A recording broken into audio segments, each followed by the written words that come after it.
طبعا اليوم أنا قررت أسأل طلابي سؤال. السؤال هو ليش تحبون أستاذ علي؟ راح نسمع الجواب من يمهم. تعالوا وياي. يعني انت ما تصيح علينا. شلون؟ لان انت ما تصيح علينا. يعني تحبون اللي ما يصيح عليكم؟ استاذ لانه انت تعبنا وش اسمه نحبك. شكرا. احنا نحب استاذ علي ما عندنا غيره. طيب في دول قوتش. ابا هيك. زنوبة ايه؟ علو يحبنا. هو يحبنا استاذ علي ويلعبنا. يعني احنا نحبه. يعني احنا نحبك وتلعبنا.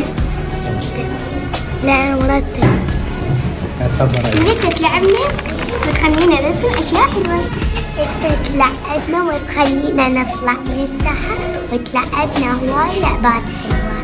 جنات. انت تحبنا وتدللنا. لانه انت رسماتك حلوه.